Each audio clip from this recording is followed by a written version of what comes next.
Welcome to the Art Project. If you're new here, please subscribe. If you enjoy this video, please hit the like button.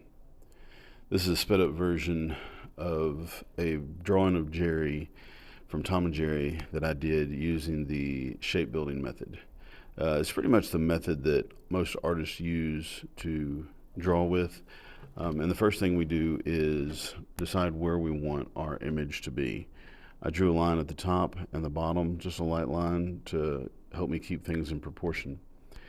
Once I figured out where I wanted it drawn, I then found the center of it. This helps give me a reference point that I can use to measure my reference of Jerry and put the same things in the same place in my larger picture of Jerry.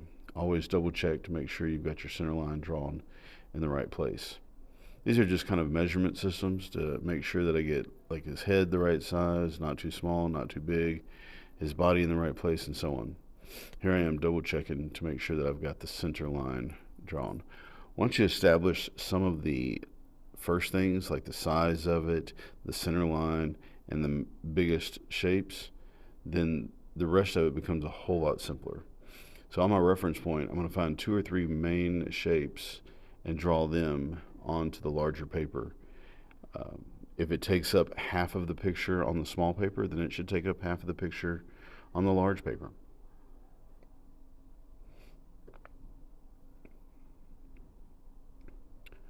I like to start with these simple lines, these simple shapes, put them where they go.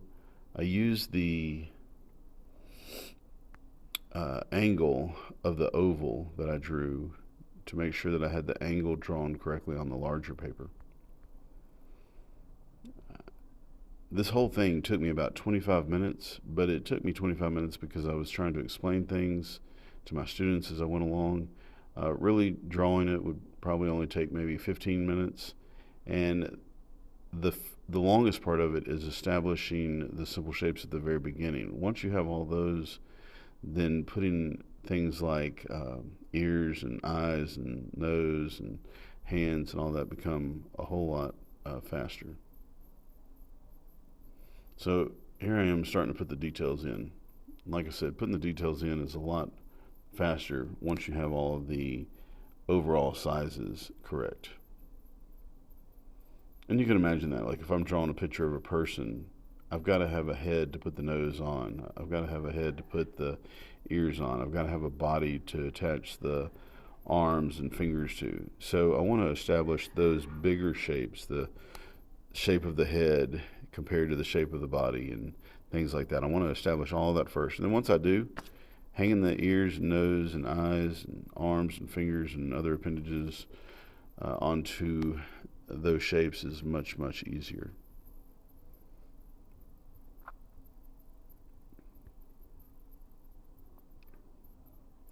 And if you watch, you'll see my head keeps looking back and forth from side to side. I'm constantly checking my reference to make sure that I'm drawing that detail the right way, and not just the way that I know in my mind that it is, because usually the way I think I know it should be is wrong. For example, I might draw both of his eyes the same size because I know people's eyes are generally the same size. But if you look at this picture of Jerry, his eye on the right is a little bit smaller than his eye on the left. And they do that to create a sense of perspective in the picture, make it look like his face is turned and one eye is further away from you. But if I hadn't looked at that, I would not have known that. I would have just drawn what I thought was right, which is 2 eyes the same size.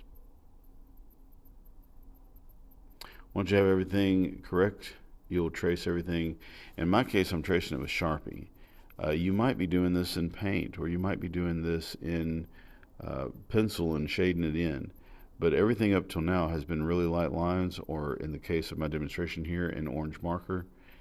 And once I have everything drawn and traced in my Sharpie, I can then go back and erase. Now I can't erase my orange marker. I did this for a demonstration and I wanted to be seen from a distance and I wanted students to understand and so on. So that's why I did it in orange marker and black Sharpie.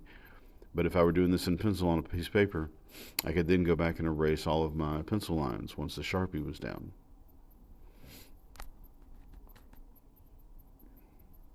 That pretty much sums it up.